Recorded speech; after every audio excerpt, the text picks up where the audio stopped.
Hello and welcome back to JOKAKAKA. I'm Jim. I'm Sam. And this is your favorite JoJo's Bizarre Adventure manga JoJoLand. Now, we used to be JoJoLand, now we do JoJoLands. There you go. A manga review podcast. We were talking today, I believe, about chapter 29. Yes, Lulu Chan and Lime Chabang. Lame Chabang. So this, it was a great chapter, and we're going to discuss it in a second. Because, we've got to do is shout out the patrons who support us, and if you want your name shouted out at the beginning of these episodes, you can leave whatever you feel comfortable leaving. Whatever you're not going to miss, you can just leave. So this month we are giving a big JOKAKAKA shout out to Melifior, Jagingus, Blueface, Truffle, Sabbat, Call Me K, Odds, Classic Andy, Perpetually Angry, Illicit Pencil, Gilbo, and Nino Nen. Thank y'all for the support. We love that you love us. Thank you. And by the time the next chapter comes out, I'll have new glasses and I can read it without struggling. So yes, I guess that's sort of the first point to mention. There's going to be hiatus. Yes. So we're getting no chapter in October, no spooky chapter. We should just put an episode where it's just the root beer talk. For the fans, let us know. We just talk about Peacemaker. Honestly, yeah, there's a lot to talk about. Let us know if you want to hear a non-canonical episode of JOKAKAKA. We just pick another obscure OVA that we watch and just. Hey, there's a lot of good ones. But we got stuff to talk about. Spooky month. We should have to do something horror related. Even though we already watched Vampire Hunter D. I would love to watch Shiki, but that's like a whole ass series. I would love us to watch Hellsing. I would watch Hellsing, but we'll talk about this later. Yeah. All right. So, an encircling net on the lava rock. Or me actually reading a Junji Ito story. No. Okay, that's true. That's very true. We should watch the rest of Uzumaki. We should not watch those. We should talk about this new JoJo chapter. I want us to suffer, but so speaking of suffering, we seem to be. Okay, so this is crazy to me. You're still on the boat, Jim. There is a merry-go-round on this boat. There is a... Like, that can't be a ball pit, right? Is that supposed to be like a jacuzzi with balls in it? It's a little jacuzzi with a little slide, and there's probably just like beach like balls or whatever. What are these fucking balls in it? Toys accessories. That's so weird. It's so okay, can we talk about how absolutely creepy it is that Howler has... He's a man-child. He's like Michael Jackson. He has a carousel. He's like Michael Jackson. He's just a man-child. I don't like it. I don't like it. Yeah, and people didn't like Michael Jackson's mansion either. Neverland Ranch, he didn't like that shit. It just feels like it clashes with his character that we know. Guy who apparently is known for not having children. He's also got 2 couches, right? That if it ever gets caught in the rain, those couches are ruined. Well, they're probably like indoor-outdoor couches. Like, you know how you can get like couches for your back porch that are four-season couches or whatever. This man's also not intelligent where he's like, no, I like these. I don't care if they're good. There's also another pool below the on the bottom. There's 2 pools, actually. Well, I mean, if you're springing for a pool... 2 pools, and then the hot tub on the second floor, 2. right across from the merry-go-round, because, you can hop in before or after, but... I will say that I'm a little confused. Maybe I'm being stupid, but I'm a little confused that... Also a heliport. Oh, no, it is like a tiny slide. Also, there is just a helicopter on the nose of the ship. Yeah, that's fine. That's fine. He's rich. He's rich. Wealthy, but he's not going to be wealthy for much longer. We will find out. But... So this was a really good chapter. Yeah. I really enjoyed it. Me too. Charming Man immediately is put into probably one of the most painful things that I think we've seen in JoJoLands so far. He's basically being crushed between 2 cards. Yes. And... Actually, 3, technically. Julio's his, and I don't remember where Dragona's is going. And he even says that it's crushing. He says my sternum's been smashed. Yeah. That is going to incapacitate. No, that's my problem. He can crumble himself. He's fine. That's true. He can literally self-heal. It's so stupid because he literally just can and does, and we see it happen.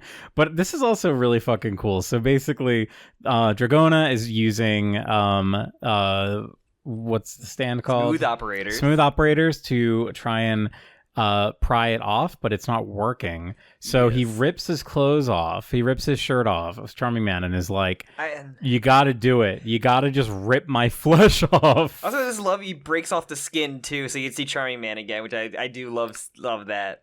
Yeah, it's cool. I wonder if it's sort of like he's it's like a layer. It was probably also a layer, like... I guess he had to mimic the body type, too, so yeah. Yeah, I think it's probably like, oh, fuck, I'm fucked. I need to, like, focus all my stand energy on like fixing myself rather than that keeping the disguise up. I also just love like a stand battle, and there's also just normal regular people there who are just like, "What are you doing?" Like it's a funny thing, yeah. And like they just immediately like oh, is it one of them? Like no, it's not them. It's not one of these goobers that are going to die horrible deaths in a little bit. So it's actually pretty neat though. What is going on here? And I like that idea that even though we clearly know it's Key West and her stand, which is given a name. Yes, we'll get there. But also I like that they keep this idea up that the characters don't really know. The manga panel of Charming Man like ripping off the idea is so like cool looking because like there's just like a movement line on them. Like yeah, I love this. It's so sick looking. I love it too. How it feels like such a badass move to be like, just like, rip my skin off. He's basically doing like the hide like with the background. Cause that's kind of what the background behind him is in this thing. It just looks like he's just kind of just removing that section off of him completely. I love it. I love Charming Man. I love his stand, which he does say the name of his stand, which I forgot. I did too. It's really funny. He always said once, and I think it could have been just a like a bio page. No, I think he said it in his in one of his first chapters, or when he was talking to them maybe for the first time. I literally can't even remember what it's called right now. Blue Monday. Blue Monday. What's it called? We'll go there. No, his stand. Hey, Charming Man stand? Yes. Yeah, he said it later on. But you forget too. I do forget. LOL. It's later on. I'll get to it. Hold on. I'm fast forwarding. That's so bad that we can't remember. It's what's it called? It's Big Mouth Strikes Again. That's right. I knew it was the very Cure. wordy stand name. Big Mouth Strikes Again. Fake JoJo fans over here.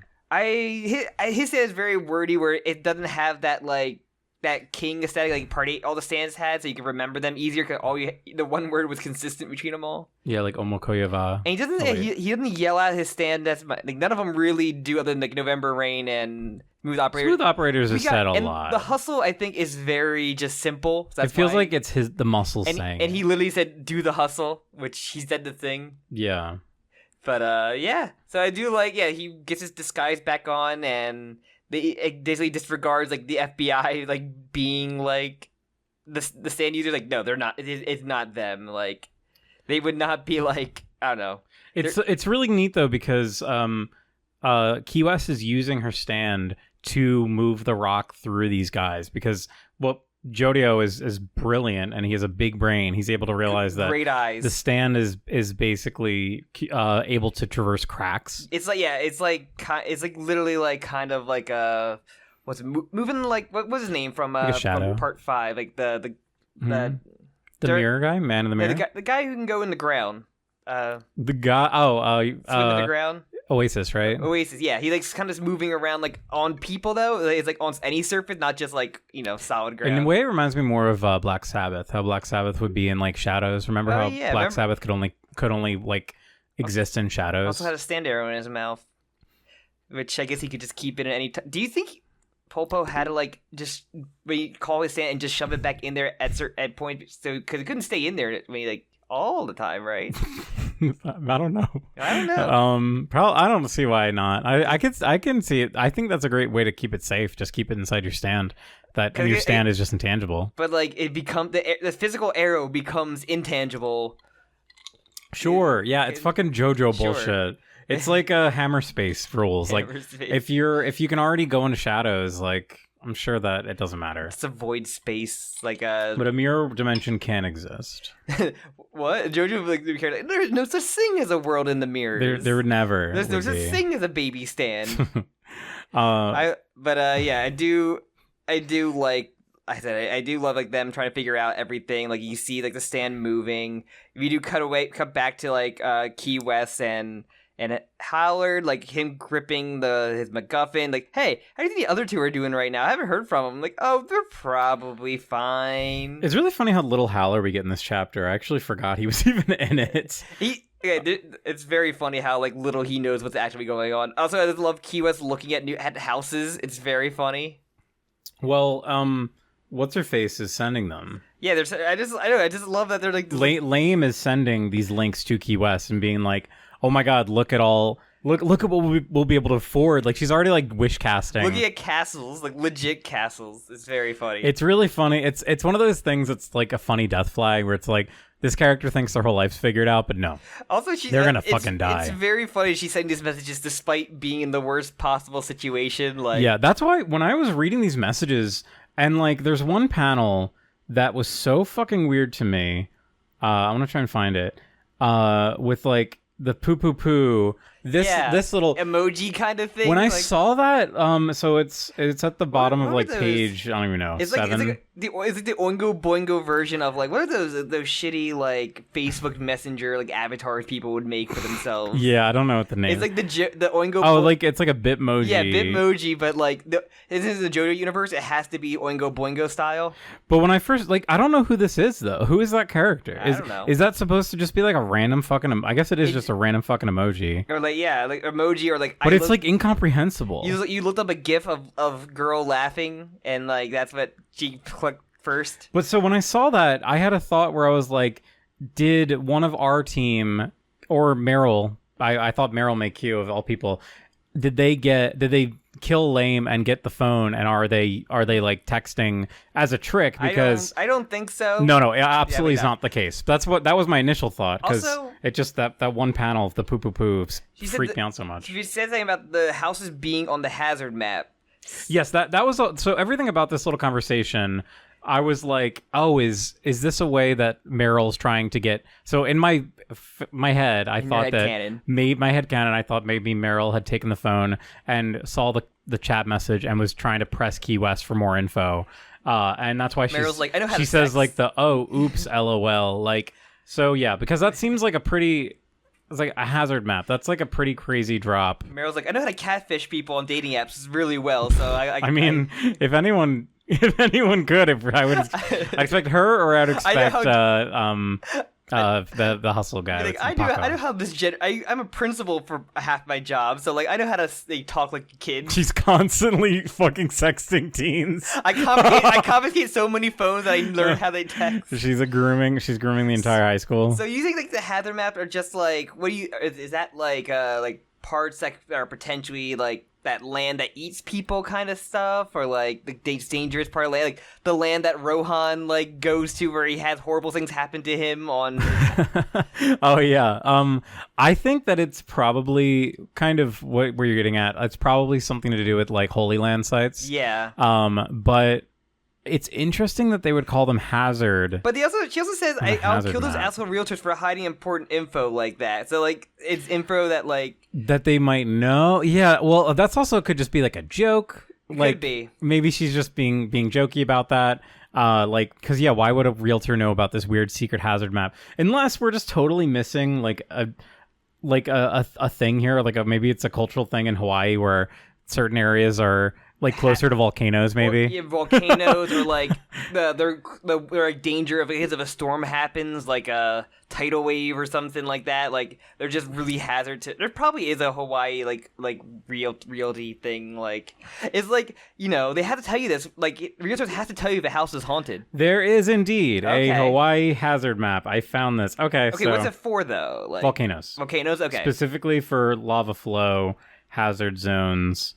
It looks like it's related to like geological things. No, lava would only strike their houses if they would get an insane insurance payout. How hilarious is that we fucking like fan speculated like crazy until we found that it literally was what I said. It was just a thing that we just don't have a cultural understanding of. So yeah, there's the hazard map.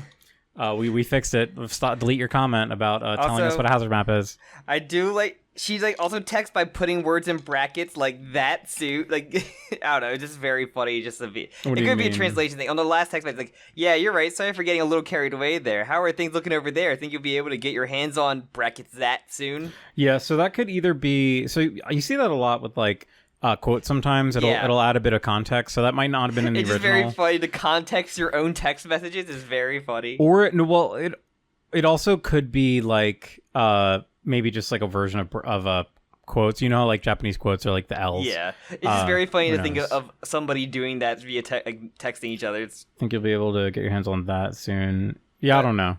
but yeah, so yeah, let me get the name of her stand because she's like, anybody tried to West End Girl, pursue that's right. my West End Girl, which is a Pet Shop Boys song. It is Pet Shop Boys song. I haven't listened to the song, but Really? Oh, it's such a good song. But I did look up some of the lyrics, and I'm like, these are very on the nose feel so far. of what's going on. I love that song. There was a really funny TV show back in the day called Flight of the Conchords. I know of that. And they did a parody song where they literally they recreated the music video perfectly. Because it's one of those, it's such a good music video, it's such a good song, but it's so 80s and it's so self-serious. It's such a good song.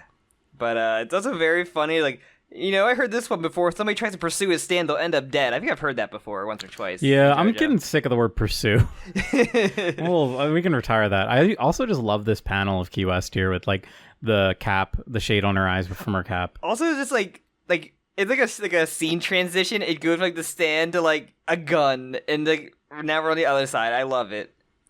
She's not really. She doesn't have her phone out on the other hand though, so she's like. It's so weird if she's like texting during all this, but I also just love this Lulu Chan like interrogation kind of thing. Like she's fucking crazy, dude. Lulu Chan is great. fucking. Lulu Chan drops the hugest fucking bomb in this chapter. Also, she's like, "Yeah, I'm pretty sure your partner's dead." It's just, like, she just like speaks nothing but the truth. She's so like nonchalant about things. She's so blunt. I love her. Yeah, she doesn't. It's so weird because if you think about her position right now, she's like. Has no allies here. She's like not going, oh my god, I'm safe. She's just like, Not at all. I know where my cards are right now. Yeah. You were kind of fucked here. Your partner's dead. Like, you probably shouldn't be holding the gun on me. But like, it's really weird. I wonder if maybe she has some like, because they like explain a bit later that she's the only one that knows about the rock. Yes. And he specifically told her. And Lime is coping, saying, Ningbo is fine. The cops are coming. I reported everything. Also, cops... I love moments like this where, like, yeah, she is a cop, isn't she? Like, she Key West is a lawyer. Like, they're not just, like, professional stand fighters. Why is there a dead firefighter upstairs? He's exploded. His face exploded. Red mist. But yeah, I just, like, like you said, she's like, why... Okay, we have to get a little bit of stuff about, like, Lime. She's like, well, once back when I was a grade schooler like you, when I brought my lunch money to my teacher, she told me there wasn't enough money in the envelope. So basically, she's telling the story of, like, a teacher, took money for herself and, like, threw me under the bus kind of thing story. And I'm like, this is so interesting. Yeah, this is just kind of like one of those weird, like, characterization scenes, like she was being like embezzled. Yeah, I'm a child. I was getting embezzled by her teacher. And like she's like, there's four of us. It was me, you, Bobby Jean, and Ningbo, and like Key West. There's four of us here, and you. Like, why are you the only one with the lava rock knowledge? Like, none of us knew about this, and like I think she did tell Bobby Jean about it, like at the at the hospital, but he kind of got freaking murked. Yeah, he couldn't really carry that He didn't have info. a chance to really go through that information. Yeah, unless he sent a secret text out. And I see to the group chat. Do you think they have a group chat? Yeah, probably. But like, or Discord. No, Bobby Jean's too old. You wouldn't know how to use Discord. But I do like. She's like, "What? Tell me why only you know that." He's like, I'm a little kid. It's so funny. Just her points the gun at a child. Like, this is normal cop behavior. Just being a loose cannon with a gun, waving around, pointing it. But like, we love lame. She's like, don't play dumb, and like she activates her stand. I love this. I love her actually using her stand. This is so fucking good because like any other time you would not have any right to believe Lulu, but the fact that we actually have a lie detector test on her right now, and like you're just being a perfect. Smug little shit, and you can't. You have to tell me the truth now. Like, and she says that she thinks that she is his son, or she thinks she's Howler's daughter. Well, first Lulu just like, I know you've been texting Key West. Like, yeah, she's fucking like she's playing like them all. She knows. She's like 10 steps ahead. Like, which is crazy to think about her introduction, where she's a whining brat. She's Veruca Salt. Yeah, all she does is whine until she gets the stupid thing she wants. Please be my daddy, Bobby G. That was the funniest scene. He's like, "Look, we can't make this relationship happen. Like, my wife doesn't like you. You're a fucking evil bitch." And then you get the truth bomb saying, you know, my mom abandoned me and went to live with somebody else, and like Holler went to come look after me, and you know, I didn't hear it directly from him. Holler won't talk about it, but you know, I'm pretty sure like he brought me in because he's my dad. So this is, and I want to know if the Japanese is like this. The language that she uses is very specific. She says, "I think it must be because Howler-san is my dad." Yeah. So she could be truthful she doesn't know. in thinking that This is her that headcanon. thought. Yeah. She could think she's telling the truth here, but who knows? Maybe Howler is not her father. I mean, like, this is what she's thinking. Like, the only reason this must be doesn't really why matter. he brought me in. But like, it's funny that we talked about the thing last episode about how old Howler was, and like, because remember we talked about like Usagi being the secret child of him, and like oh somehow, wow, there is a secret child. yeah, we somehow got potentially a secret child in it, but it'd be a choice like, no, It was not, Usagi. you were not my daughter, but I do have a child. I want to see Howler on like the Murray show, and he gets they do the test. Not the father. You were and not he the starts daughter. dabbing on like her terrible mom, who's I'm just not a character. Or like Howler's not the father. He's doing like the backflip celebrating like, on there. But like, yeah, and I like how she's like, oh, are you? She like, didn't see any lie coming from her, and like recalls her saying like, no, say it again. I want to see it with my own eyes, kind of thing. And then she says, "He's my daddy. He must be. That's why. That's the only reason he told. That's the reason he only told me." So people, and I've been like seeing a couple things, and people are saying like, oh, this is like maybe the new Trish of the part, because you know the daughter, the kind of the illegitimate daughter of like big, not really CEO, but evil man. The big bad essentially. And like, you know, the young daughter, and like, you know, wow, she wants to reunite with that father at some point, but it's probably gonna go wrong because we're gonna have the big evil father like, oh, you were a mistake that I made, like, you know. Yeah. I'm waiting for that moment to really bastardize Howler when he goes full like competent villain, like evil man. That's so interesting. It's really funny too because West End Girl is like the first stand I thought of was Spice Girl in this chapter. And like where she, because I can't think of another stand that's girl in the name. I might be wrong. And like thinking about like, you know, being like she's trying to have a family, we saw with Bobby Jean kind of thing, and like maybe she'll have a found family now with, you know, with the heist crew or whatever. Like, I'm thinking of that, and I think that could be really nice if Araki actually puts effort into that one. Like, and we've seen her the mechanics of her stand a lot. We see him again in this chapter too. So yeah, in a way, it feels like we know her way more than we know like most other baddies. And we got like a nice little like, you know, with Trish, everything like she had a good friendship with Mista. We had like with Bruno. So like, you know, nice little like family that you kind of had there. Like, you know, that's what I'm thinking. That's really neat. I really like that. And I'm a Trish fan, so like I would love to see another redone version of that.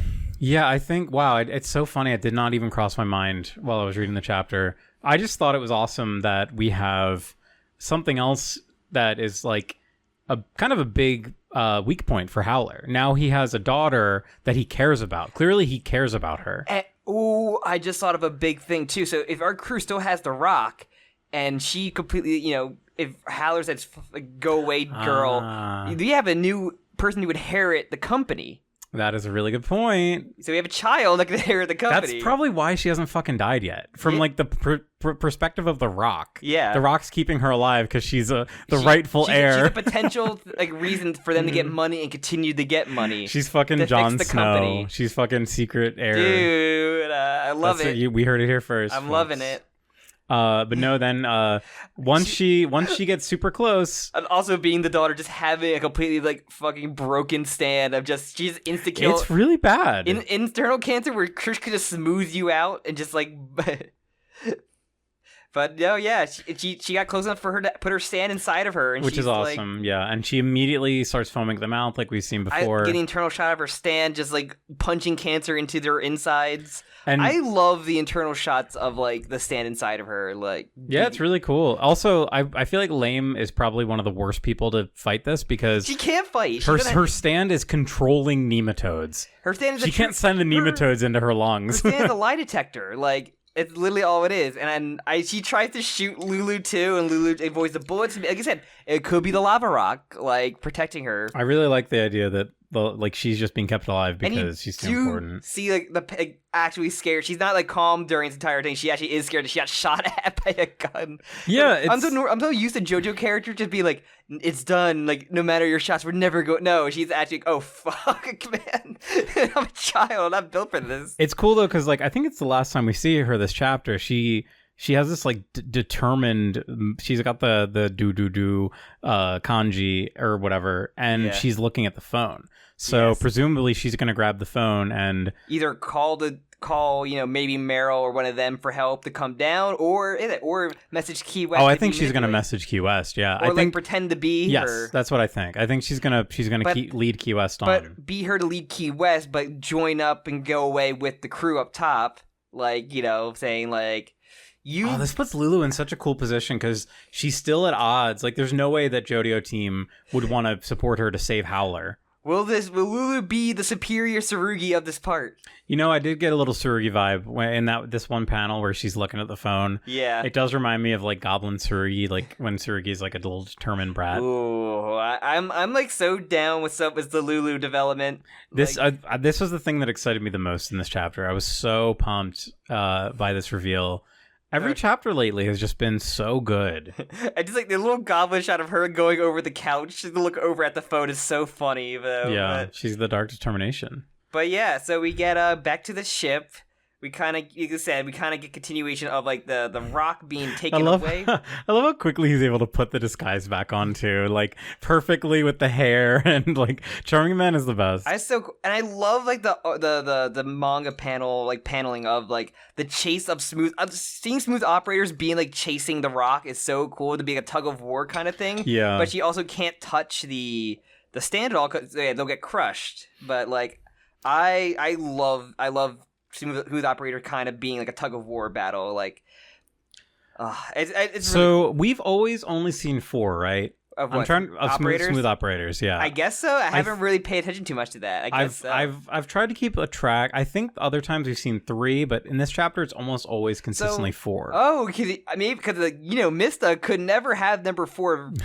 Number 4. That's a good point. 4 is an unlucky death number. That's a bad omen for Dragona. But like and then basically the Key West stands to start squashing the eyes, like crushing the heads of like all the fucking FBI guys. And this is so cool. It's almost kind of like an advanced Black Sabbath where it can just control where it goes. And I'm thinking because Key West is trying to get the lava rock, and they want to get the lava rock. So no matter who, like Howler is going to get fucked over by having dead FBI agents on his ship now. Oh my god, yeah, I didn't even think about that. These guys are just fucking dead. Like. The one dude whose face just not even his skull gets crushed is brutal. There's like one scene. I'm not sure if you've watched the episode of Boys, but like there's a scene in the courtroom where people's heads just start exploding. Yes, so it's kind of just reminded me just FBI heads are just caving in essentially. Like I love it. It's this so is brutal. not good for Howler. This is just JoJo, like, civilians getting, like, caught in the crossfire. Could you imagine if Elon Musk, it was, like, news, like, Elon Musk, like, 14 men on his private cruise ship's heads exploded. Like that's the equivalent of what's happening right now. We're on Epstein Island, we're and their heads are exploding. Well, some people prefer that. Just, like, when they go to, like, Crackdown and like, search it or whatever. It's just, like, insane. And it's one of my favorite tropes, too, of the guy who's dead, but his finger pulls the trigger of the gun, so their fucking rifles are going off. Araki's just been drawing like shooting guns this way of like having like showing the bullet like in the air where they're at when they're firing. Yeah, he's been doing that since like part 7. I know, but I love the way he does that. That just showing like it's a great look. Instead of just showing like, somebody getting hit, he shows you like the trajectory of it. And like we really saw that a lot with Bobby G, and like they had to be slowed down, which it does kind of get. We talked about it a little confusing when it was being slowed down because we always saw them like that. But yeah, we see the merry-go-round take some damage. Like all the guys get shot up. This is like ultimate like. I think Charming Man tackles one of them. Yeah, he does, which is really funny. Because he thinks like the last one standing is the guy behind it all, which is funny. He's like, no, the enemy is like using this like this is the enemy, it's not him. It's not this one man who's left alive. It's just very funny, and like I think he could kind of still see Key West stand like on his face too. But Oh yeah, I think you can. And it's just like seeing like how like what's that sound? What's going on? Why are guns being Howler fired? saying what's that sound is like the most fucking Hitman NPC. Which is very funny when we get the root beer talk. There is from something I've watched a character who is like that for most of the series, a villain, just like not knowing what's going on, but everybody around him who works for him is like doing something like what I don't understand what's happening right now. But yeah, and I do. It's like, what's going on? Key West is texting, still sexting on her phone, sexting on the job. And I love this log line. Dog, my lawyer keeps sexting on. This is the ending line, and now we have a nice guy approaching. Why is it saying that? And then we have hiatus. Yep. So no chapter. Next month we'll resume in November, Turkey month. Yeah, and they do say that we're losing the lava rock advantage. Really, really great chapter. We're just killing it. JoJo's just been killing it lately. Like, I'm thinking... Rocky's been killing it. I think this part is really gonna end with Howler getting his, like... I guess his, like, epic motivation part and, like, his stand reveal to, like, either kill Key West and, like, take the rock and leave or something like that. Damn, like, could you imagine how cool that would be? Like, if he kills Key West. We saw his stand. We're gonna get his big, like, we saw it a little bit last chapter at, like, his little chapel, but, like, to have his, like, moment, like, his big revelation. How do we feel? So, okay, I like this idea a lot of him killing Key West. How do we feel, though, that we just saw his stand instantly? Like, do you think it would have been cooler if they sort of King Crimsoned us? Like, why did he have his stand just, like, show up, like, leaving the airport kind of thing after having a message? Like, did he send it after? Did he attach it to Key West or something? Maybe because he didn't like. He didn't even know Key West at that point. Yeah, but he said he didn't know her and trust her. So is it something to do to attach to a person? And it was such an unnecessary moment too. It was literally just him getting off the airplane. I have to learn my lesson. Remember, like we first saw Wonder of You like in the staircase, and it had like arm blades, but the arm blades didn't matter at all. No, yeah, I'm not even talking about the design, but the fact that we know he's a stand user. That's kind of my point. How cool would it have been if it were revealed? Like, do we think that would make it better? I guess we can't really speak to it because it hasn't happened yet. It was like on the ground too, and it didn't really seem fully formed. So we still had to have a crazy like villain like stand reveal like on behind him. It's Araki taking the commentary that everyone was mad that we couldn't figure out who the main villain was. So he's like, "Look, there he is. He's the main bad guy. He's got a stand." And that's how it should have been, like having like the main established early main villain kind of thing to it. Yeah, I just think the way he wrote Part 8 was not conducive to that. We wouldn't complain if it was Jobin was like the last fight of it. Yeah, it would make a lot more sense. Jobin had so much... Okay, we can't do this. We can't go back into a Jobin hole. Now we have a father and child potential again. So he's like, I'm going to do it right this time.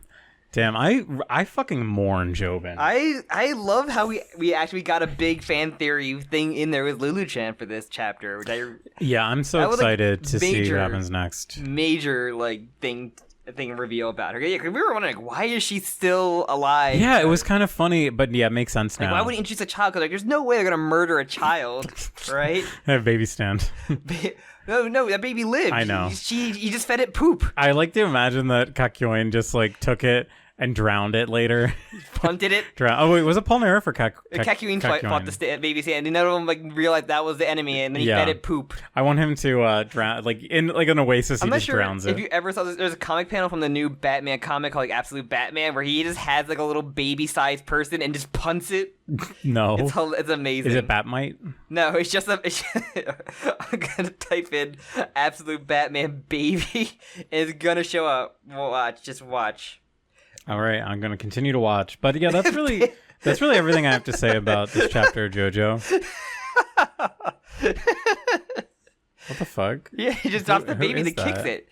He's just beating up a bunch of goons, and one of them's like baby size, and he just Why kicks are his it. boots so fucking big? This Batman's like 6'9" and an absolute fucking unit. He's the absolute Batman. Okay, no more Batman. No more Batman. So yeah, this was a really great chapter. Really? Let us know what your thoughts were. What do you think of our stupid theories? Do you like them? Do you hate them? Good. I enjoyed our theories for this one. A lot of theory crap. No, it was a lot of fun. This is like the JoJo that I love. This is the JOKAKAKA that I love. And we still haven't got a catch up with like what's going up above the stairs with like Meryl, Usagi, and Paco. I know. So I'm waiting. I'm waiting. We're anticipating. What's he gonna do with Paco's the phone? just jerking off. Paco just like flexing with the hustle. He's reattaching his hand, I guess, maybe. Like, say I forgot about that. Oh yeah, his fingers. Yeah, say you want, save those fingers. Say you want fingers. True. Say you want a finger attaching gun. a nail gun or a staple gun. That's the worst. No.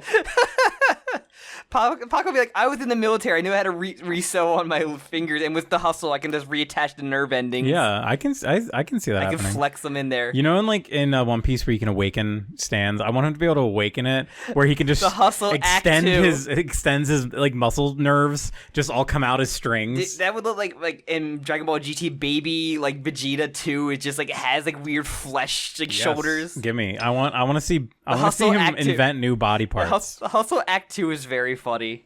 Yeah.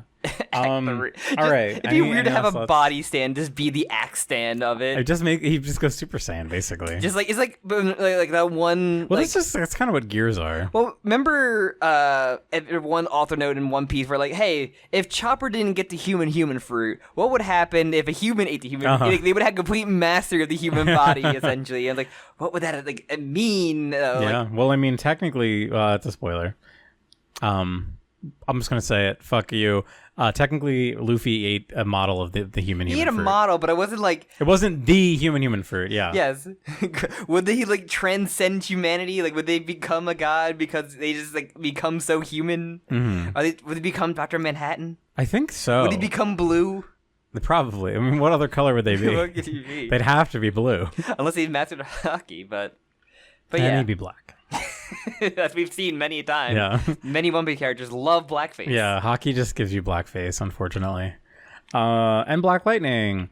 All right, so do we want to talk about root beer talk? Root beer talk? Yeah. I'm going to sit down. I'm going to pour a big foaming glass of root beer on... No, we got iced coffee for today. We have iced coffee. I'm going to pour a big foaming glass of root beer on Sam's head. Because my thing is all Toku related. Because I finished 2 series and started 3rd. You want to go first, then? Yeah, I don't take as much time because I don't go as excruciating detail. But I finished 2 series for Kamen Rider. One was the current before ongoing series. What's it called? Kamen Rider Gav. That was like the one about eating snacks and defeating a family drug cartel that was giving essentially crack to people. So wait, this isn't the fruit one, right? No, that guy was the fruit one by the Madoka man.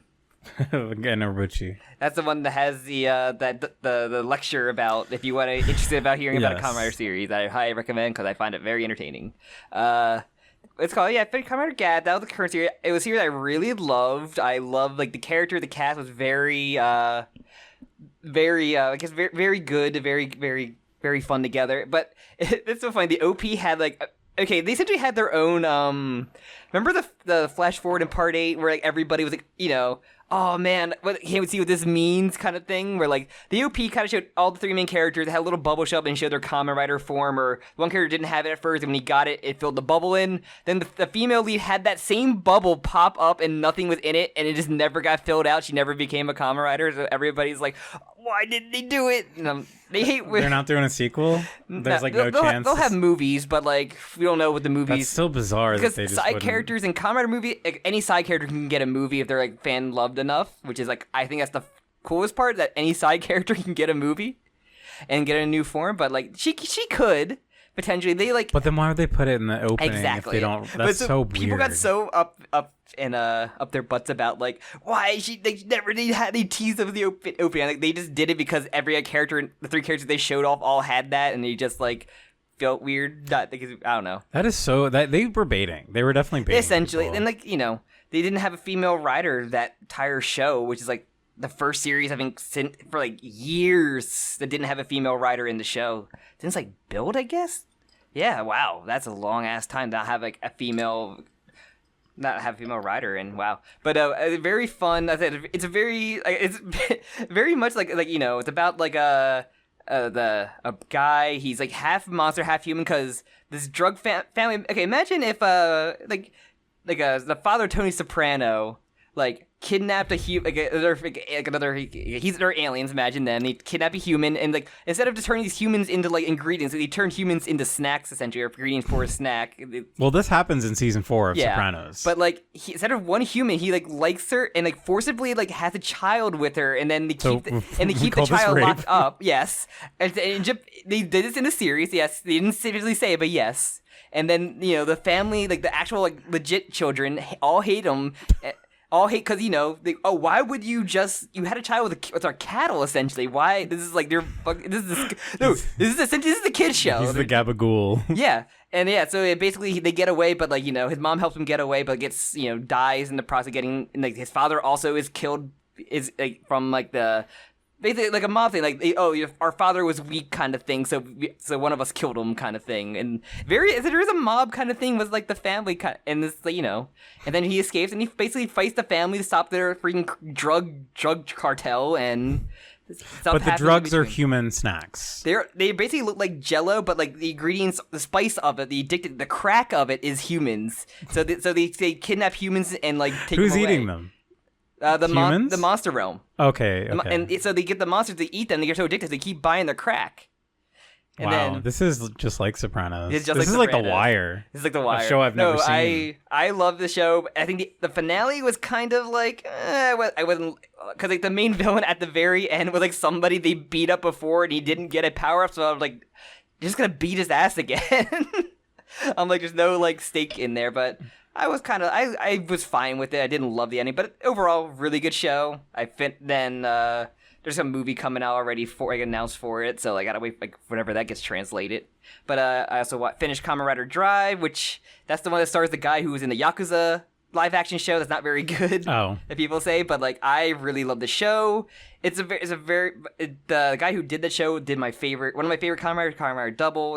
It was Spielberg, right? Yeah, Spielberg. I think Steven Spielberg did that one. Yeah, Steven Spielberg, but it's like about a weird like the subdivision of cops that do like there's like shape-shifting robots and everything. I talked about this a little bit with you before. We were talking about like how the AI. Well, yeah, we were talking about like there's a season that does AI and it like aged horribly and just some horribly aged episodes about that. But this one's more about like shape-shifting robots and like the how evil like some people can be, and like learning from evil like human emotions can like drive like robots like to hate humanity, and or like, some good one can drive them to like befriend humanity kind of thing. Yeah, that's pretty. And that's like a classic and they story. do like the cop theme series are really good because they have 2 episodes where you kind of go through and like get it through a case and everything, figure out the mystery, and it's very fun. So it's like Law and Order, but for like Japanese 9-year-olds. It's fun. And then we get to the ending where like people start dropping like flies and they're like you're kind of gonna just fuck up some children here because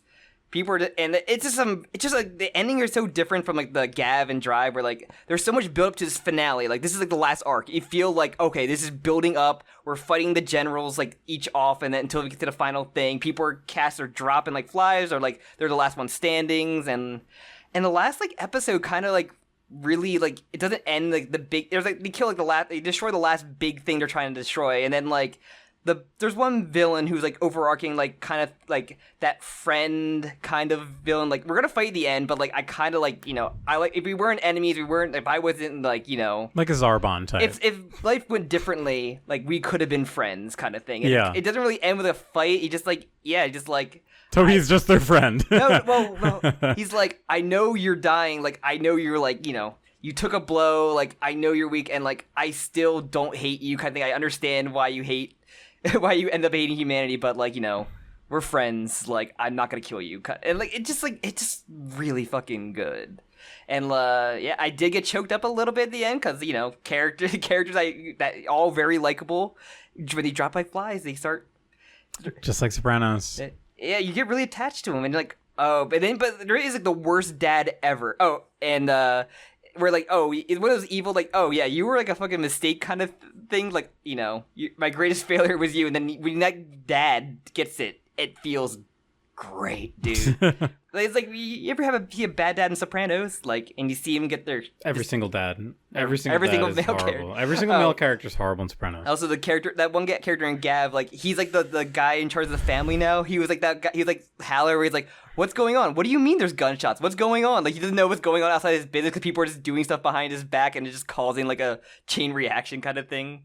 But no, Drive is really good. I have to watch some end movies to get some like the post content stuff.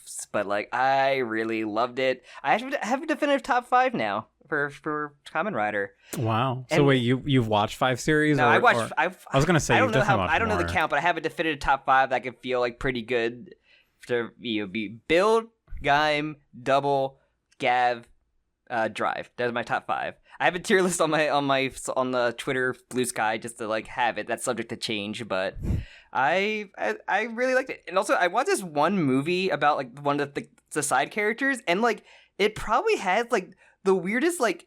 You ever see like, something like a content do like a scene that feels very sexual, but despite it not being like a Sure. love scene, like it's just like the way they're doing it. It's like this is weirdly like because like the one character like wants to become like learn to be a human a little bit, get more human emotions, and like the one character gives it to him, and it's like a there's some really good monster design. They have like an angel design, and she like puts like a feather on him that gives him human emotion. But the way they like, do it is like so like sexual, so weirdly like sexy, horny, and they're like trying to get those Japanese. It's like the fuck. It's like bizarre. Like I was like, this is like insane. Like I can imagine kids in a theater like watching this scene. I'm like, they just wouldn't even. Dude, in Japan especially, like.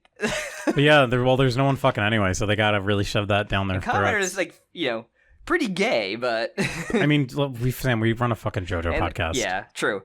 Kamen Rider just like the JoJo of live action Toku. Pretty much. But I also watched the premiere of that. Remember that I mentioned in JOKAKAKA, the new one, the new one about. What do you think if you wanted to watch one because it's about like lucid dreaming. Oh, is it really? The main character is very good at lucid. He kind of sucks in real life, but he's very good at lucid dreaming. So like he's kind of a dream warrior. He's a dream warrior, a dream rider, or as you would call an Orionaut, I believe is the right term. And basically, he dreams as himself as a super cool secret agent kind of thing. Like he loves James Bond essentially. Sucks. So there's a lot of English. It was funny. There's one scene like. Because like the thing that helps him, like the in between the dream and the reality, he talks to him. He calls him up. He's like talks in English. He's like, sorry, only in my dreams I can understand. I made myself comprehend English because it's cool. I can't understand English in the real world. It's very funny. That's kind of funny. I think it's pretty cool. I don't know what I'm hoping it ends up good and more character stuff, but like I still have my hopes high. But I feel like it's like a dream. There's a really cool nightmare sequence in the first episode, but I think if you want to try it, I remember you were like big dream guy. I was a big dream guy, yeah. So like if you want to try it out, I think that would be one and just started. But I'm enjoying Zets so far. Zets? It's called Zets because there's 3 Z's in it. Yeah, I know. It's very funny with the naming. It is really. I just love how they fucking hard commit to a theme like fruit. Yeah, we're doing fucking fruit. Gaim. This time. It's called Gaim because the dance is that the team, word for fruit in Japanese? I don't know the fruit, but it's called the dance team is called Gaim. So they're the fruits. Speaking of dreams, I think I told you the story. I might not have, but I think it's funny enough to tell. So, as Sam mentioned, I'm big into dreams and lucid dreaming. I've tried to do it for a while, and it's the kind of thing where it's like if I've got like nothing else to do, free time, like in my life, in my dreams, my free time. No, but I mean like because it takes some like practice to like start doing reality checks and keeping a dream journal. So I heard that if you take melatonin, it can make your dreams really vivid. So I was like, oh, I'm gonna try melatonin. Help me sleep at night too. Not that I really need it, but I had one of the scariest nightmares of my entire life. It felt so fucking real. Right now, we record in my bedroom. I was in my bedroom. I woke up because someone broke into my house. And the weird thing is, like, I'll point to it for Sam. You can't even see it here. But I have like a little, it was a wedding gift or like a bachelor party gift. It's a little hatchet that my friend gave me. And I had just moved it like in that spot. And the reason why I couldn't believe how real the dream was because everything in my room was perfect and in the right place, including that little hatchet.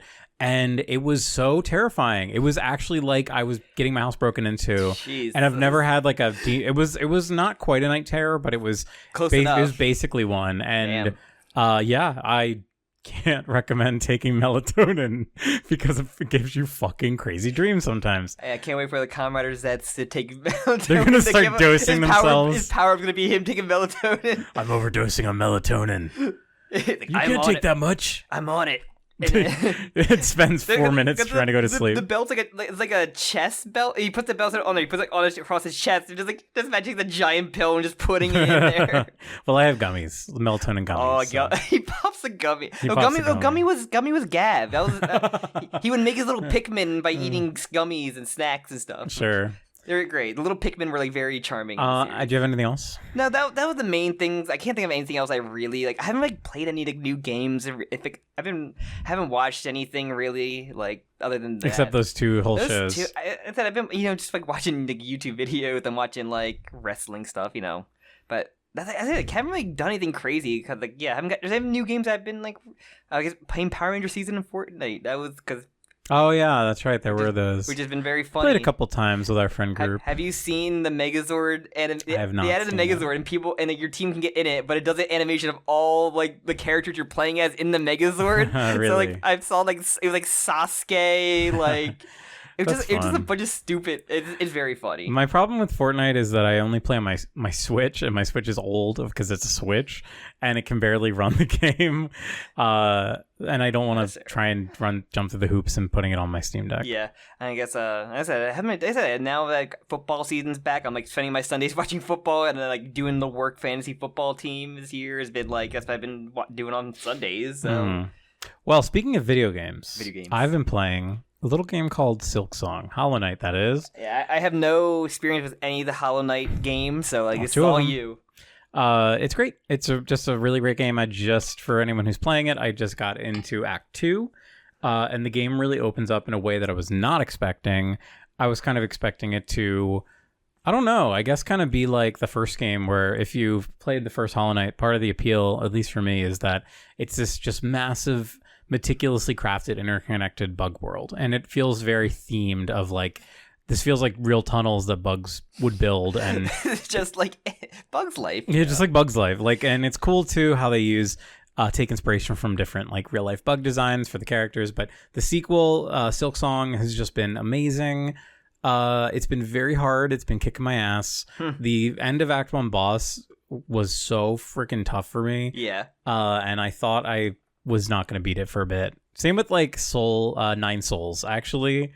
Nine Souls was a game similar. It's kind of like a Metroidvania, Hollow Knight-y sort of game. I don't really fuck with Metroidvania that much, honestly. But Nine Souls was a game that I really enjoyed, and I still have not beaten the final boss because it kicked my ass too hard, and I feel like a fake gamer. But no, I love Metroidvania games. I haven't really actually played any old Metroid games, funnily enough, but I have played Symphony of the Night. To be honest, like the most Metroid I've played is playing Samus and Smash. That's honestly me too. I never play Castlevania games. Like you like Castlevania, don't you? I'm gonna say well, Vampire Survivors. Yeah, it's like fuck you, Castlevania. I've played Symphony of the Night, and I really liked that game. That's a good one. That's the funny one where he throws the glass of wine and then says, "What is a man? A beautiful pile of semen." But yeah, no, I love a good Metroidvania. I've played a million of like the newer whatever. I've played your Momodoros. I've played your Hollow Knight, Silk Songs, whatever. But no, I'm loving Silk Song. It's a really great game. Yeah. There's a lot of little things like I'm thinking about. Like I say, I need to find a game to play. Like I know that there's a big one right now. They're only $20, right? What Silk Song? Yeah. Yeah, it's fucking crazy. That game. I was actually like shocked when it came out. Everybody was. Nobody believed it until like it's one of those games like Half-Life, right? People don't believe it until like literally. And when it came out, I was at work, so I couldn't download it. But when it came out, the servers all crashed on Steam. Crashed Steam, yeah. Which is so funny. I was looking at like the simultaneous players. I think it reached like over 400,000, 50 people like playing at once, which is just nutso. But yeah, I mean, the first game, Sam. It's wonderful. Yeah. It's really good. It's one of those games. Joseph Anderson, who's a YouTuber that I like, when he made a Hollow Knight video years ago, and he said the game is like permanently on sale. Because Hollow Knight is a game that's like fucking, I don't know, 60 plus hours if you really like wring it out. And the world, the music, the sound design, everything about the game, the difficulty is just so good. It seems cool. I just don't think it's like, especially with Hades 2 coming out. Yeah, save yourself for Hades 2. In a week, that blew my mind. Like, which I love Hades, so I fucking devoured Hades, so I can't wait. I've been holding off. I haven't like touched or seen. The only thing I've seen is some of the new gods, but against my will, I didn't want to see them. Yeah. So I can't wait. But I'm like, damn, can I beat Silk Song in a week? I gotta finish what I need to finish Dan, so I'm gonna have my time focused for Hades 2. I'm so excited. I was like watching the Hades 2 trailer, like tears in my eyes. Like, yes, take me back to hell. Like, I want to go back. let me to the beautiful bisexual world of Hades. Because Zagreus is gonna show up. He's gonna show up. His mom and dad gotta show up. Like, yeah, dude, I gotta see Nemesis's giant abs like in my face. Yeah, I seriously cannot wait. Looking up at the abs like Ryan Gosling in Blade Runner. Yeah. Also, as Sam mentioned, I'm watching Sopranos. Final season. I'm right near the end actually, and every episode has just been like, oh my god. You're like, they keep teasing like character deaths, and I'm just like, you can't do this, Tony. Don't do it. That's what like. As finishing up Conrad shoes, I'm like, are these death flags? Like, there's no way they're like, please don't follow the death flags. Just like, there is one character, my favorite character in Gab, which is like he's showing death flags. Like, I feel like he might die in her arms, but look, thankfully he only got trapped sealed off in the other world. So like, he'll get back eventually, right? They'll reunite. Like, thank God he's alive. Like, I'm glad about that. He's just shelved. I'm just glad he's not dead, because I've been through that ringer before. There was a character, I won't spoil it, but there was a character death at the end of season 5 in Sopranos for me that made me so fucking upset. I was like, it's been a long time since I've watched something and have been just like disgusted at like the actions of other characters. If you've seen Sopranos, you probably know who I'm talking about. But yeah, it's such a good show. It's one of those shows that like, it started so early. It started in like 98, I think. And you get to just see how like modern television it gets made, basically. Yeah, like, I was watching like, hey, and like, what happened to those two tall buildings next to each other when they were going by in the opening? Like, they just disappeared. What happened? It's really funny. They do make 9/11 kind of a plot point. A lot of characters are affected by 9/11 in like strange ways. They hit the Pentagon. Just like the they hit the freaking Pentagon. Just like the 9/11 comic issue in Marvel release where Dr. Doom cried. Yeah. Tony Soprano cried. European dictator Victor Von Doom. Tony was like, they had so much gabagool in that tower. Gabagool HQ is in Tower there. 2 is known for how good the gabagool was, but Gabagool Tower 2. There's a really funny thing that happens a little bit into the series where Tony faints. That's like his big thing. Is he basically has like mini panic attacks. He sees Uncle Ben. He sees Uncle Ben Rice and sees a black man and faints. It's a very funny scene. But he learns that like what happens is anytime he starts eating like cured meats, that's what like brings it on, because he starts stress eating and then he faints. But so it's like there's many scenes where he starts shoveling gabagool into his mouth and then faints. It's really funny. Sopranos is amazing though. And you're gonna hit that point. What am I gonna do after this? I always love to have a TV show on deck. Yeah, I watched the Many Saints of Newark. I've watched that, so I can talk to you. I'm not gonna watch that. I watched that shit over at my dad's house, despite not watching any Sopranos. No, I'm not gonna watch that. But what should I watch? I don't know. I still need to finish Pretty Derby. I never finished season 2. Yeah, I would catch a couple episodes Uma with you. Musume. I mean, I was really into it. Yeah. The one other thing I want to talk about. So we got to meet up with our friend the other day, who is a kind of the third musketeer in our group, but you don't really know him, dear listener. But we are all big fans of Panty and Stocking plus Garter Belt. And there's a new season of that out. Yeah, we watched the first episode. So we watched the first one, and it was so fucking good. Later on, I think the next day, our friend sent the GIF of the scene in Ratatouille where the awakening. I forget his name. The critic eats. I never watched Ratatouille. Sam, you have to see Ratatouille. It's like the best Pixar Jim, movie. there's a lot of stuff you haven't seen either. So Sam, but that's like a cultural meme. I think one touchstone. movie you haven't watched. I still haven't seen Princess Bride. That's a bad one. Yeah, you gotta watch that. But it's a scene where the critic eats the ratatouille, and he gets transported back to being a child and like remembering like how comforting food can be, and that's our friend sent that gift, and that's what it felt like. That's what Panty and Stocking, new episode of Panty and Stocking felt like. It was so fucking perfect. It felt like they didn't miss a beat. They kept the visual style perfectly. The gags were hilarious. It was so raunchy. I loved it. I just loved it so much. Shame about the English dub changing out completely, but for what I hear, yeah, that's weird, and it's just kind of like a side effect of the way that the American VA industry is compared to Japan. Like in Japan, all of the Persona 3 VAs came back. Yeah, like that's the kind of thing. But I was happy at least that almost all of them came back for like a cameos or voice another character. Which I was like, okay, that's a cool way to bring them back and change it up. Like I'm glad they were still in there and like it's fun. Yeah, it's cute and it's different too. Like I'm sure a lot of those people aren't really like professional voice actors anymore. Yeah, maybe actually I don't know, but. That's like in Japan, they really respect the voice actor. I think I understand Gardner Bell's voice actor changing, but like other two, I feel like they were like. Who was it? I forget who it was, but I think he changed because it was a white dude. Yeah, I'm trying to remember who voiced Gardner Bell. Like that one makes sense. Yeah, I'm pretty sure the voice actor himself said like, yeah, I probably shouldn't voice him. But like, that was good. I thought you were gonna talk about Future Cops. I also was going to mention Future Cops. Because that was a hell of an experience. Very funny. So I had seen this movie before, and I wanted to share it with my two bestest friends. As a big Street Fighter fan, like I was like, okay, this is like a Street Fighter knockoff. I'm like, okay, we'll see what you mean by that. Chris Sabat voiced Carter Bell. Oh yeah. So it's Piccolo though. Yeah, it's Piccolo. Piccolo's black.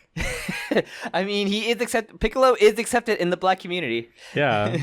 I'm trying to see if I'm just looking at these other. But Tony, I sell drugs in the community. What was I talking about? I don't know. Future Cops. Oh, so there is an amazing 1993 movie. It's a Hong Kong film called Future Cops. It is just Street Fighter. Like, they literally just stole all the characters of Street Fighter. They do their abilities. Yeah, at the time, only Turbo was out, or Street Fighter 2. Super Turbo. I think Turbo, I could have swore I saw T-Hawk on like the arcade cabinet of actual Street Fighter.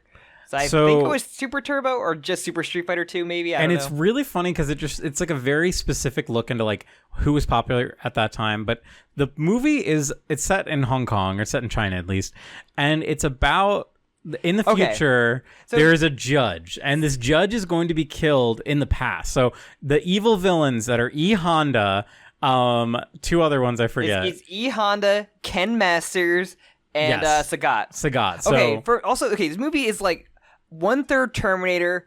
Yes. 1/3. It is just Terminator. 1/3 Airplane, and then 1/3 Street Fighter.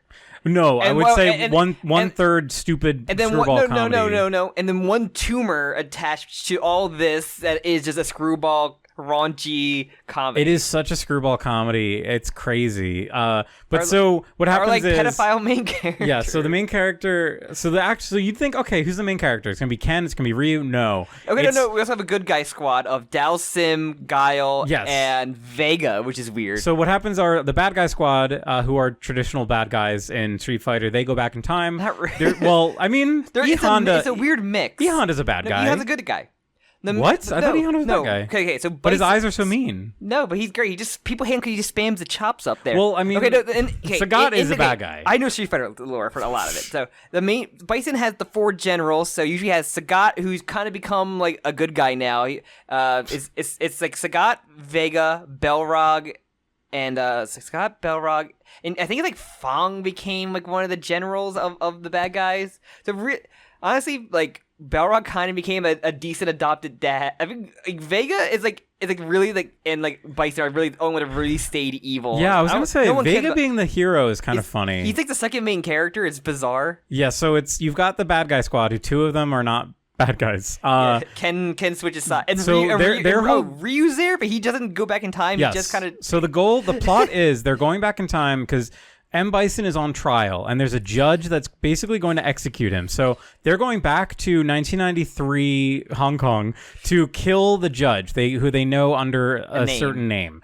So they get there and they can't find the guy. Whatever. That's like the rest of the plot of the movie. This is on Tubi, so if you're interested at all, you can watch it on Tubi. It is on Tubi, but the subtitles are broken on this official, this licensed release of it, at least. But so then our hero squad, who is led by Vega, a famous hero, go back in time, and The movie stops being about Street Fighter characters for a very long time. It just becomes like a about 28-year-old high school schooler. student. And that's not a joke. Like, he is said to be 28 years old in the movie. He likes the schoolgirl in there, so he's a pedophile. He's a canonical pedophile. He also, like, mentions about raping somebody. It's crazy. That part fucking was nuts. It really caught us off guard. And, like, there's multiple pedophiles in this. But yeah, the aside best from character, that, the movie's wonderful. Yeah, the best character in the movie is, like, the main character's mother, and I do love the sister. So it's just, like, wacky wildness. The fight scenes are absolutely incredible and fun. The sister, like, there's like two Chun-Lis, and like the one Chun-Li is like had an inspiration on the character design of my favorite Street Fighter character, Han Juri. Yes, it's funny because like that in the movie that is Chun-Li. Yes. And then her mom is called like she's like I'm Chun-Li too. I'm Chun-Yai or something. She gives herself another name. She actually looks like the mom like is Chun-Li. The mom is amazing. The mom is very very funny actress. But yeah, most of the movie's so dumb. They make heavy use of just body prop doubles. Like the Dao Sim effects are like impressive. The stretch effects they're like way better than any like Mr. Fantastic effects I had. They are. It's just like that kind of He does ingenuity. Yoga Fire. He does Yoga Fire. It's the ingenuity of like lower budget filmmaking where you have to make like a little with a lot. And the scenes where he stretches his arm, they're so careful about showing like they do a cut. It's almost like an impact frame where his hand grips onto something. So you only see a hand gripping onto something, but then you saw like at the scene before like a rubber arm stretch prop. It looks really good. It's just a really good like use of they also filmmaking. Just love having sets of like going through walls, and there's this one scene where they actually do projectile spam battle of not hitting anybody where like Ken and Guile are just spamming that part projectiles was really funny. and they just blow up a building, like a bunch of windows and car. Like there's some really cool effects. Like, oh, this is actually a really like fun, they had effects. one convenience store set that they were just like, this is getting destroyed today. There's a part too in that same scene, like I forget who it is. It's Ken versus Vega. Is it Ken Guile or Ken? Oh no, it is Guile. You're right. Guile is like their they're like rivals, which is great. And everybody has a rival. They both are pushing like 4 cars at each other it's so cool. at the same time. It's hilarious. But also like it's a Hong Kong movie from the 90s, so the effects are fucking great and they're fun. And you see a lot of wires, but it's fun. And I love Super Cops, Future Cops rather. It's weird. If you're really great surprise at the end. I don't want to spoil. If you're a Street Fighter fan, I recommend it. Yeah, just try. Like bizarre. I beg you, you just have to get through the first 20 minutes. Like no, you get fine. You get past the first 5 minutes are easy. The next 15 are rough because there's no fucking Street Fighter main character's like not likable at all. The main character's horrible, but that's part of it, I guess. It's you're supposed to hate him. But yeah, try and find a version when subtitles work. Maybe the Tubi thing works better on like a browser or like. Because I think we really, I don't know, whatever app we watched it off of with, like, the subtitles just didn't work. It was the Tubi app. Yeah, I downloaded it. The official Tubi app. But anything else then? No, that's it. All right. I guess, should I plug it up? Plug it up, baby boy. All right, thank you all for listening. If you made this far, super thank you. If you liked the episode, please like the video, subscribe, leave a review, anything, tell a friend, anything that helps, the podcast get out there. Write it on a carrier pigeon. I'm sure someone's made that joke before. Thank you for that. For the carrier pigeon plug. You weren't put to reveal that yet. But also, if you what's it called? If you want to let your name shouted out at the beginning of JOKAKAKA episodes, please leave whatever you won't feel like you're missing money wise on our Patreon.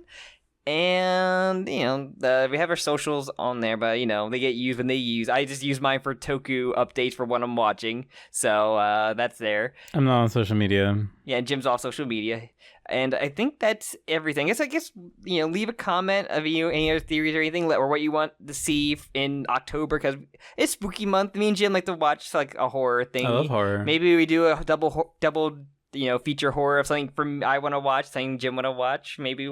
Maybe. We'll give it think of something. Because I would love to watch Hellsing. Yeah, especially after watching watch Vampire Hunter D to see like... I want to see more vampires. Just to see more super-powered vampire. We're like, oh, we got to try to do this again. Like having super-powered OP vampire man. That's like... related to Dracula or the name Alucard. Yeah, I'm down. I'm down to watch that. I'm down to watch... I'd love to watch Shiki, but Shiki's a longer series, and it's just so fucking good. I want to give Shiki a rewatch. I mean, yeah, Hellsing Ultimate has like hour-long episodes, or like 45-minute, or like long-ass episodes. So like, I'd be fine to doing like an episode or two. So if you want to do like a couple of episodes of Shiki, that's fine too. because I don't know anything about it. Or we watch another. Be very funny. Because like I don't know any other like horror anime hasn't really like. I think it's probably one of the worst. Yeah. One of the worst genres you can have for anime. Not even counting Junji Ito adaptations. Nah.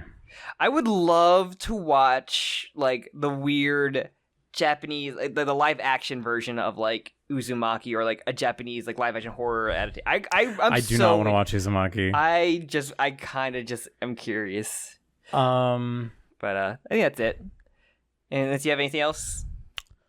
No, that's it. You should just cut it off in black and like don't stop believing. Like, haven't gotten there yet. You're gonna get mad like everybody else does. No, I'm gonna love it. You're gonna love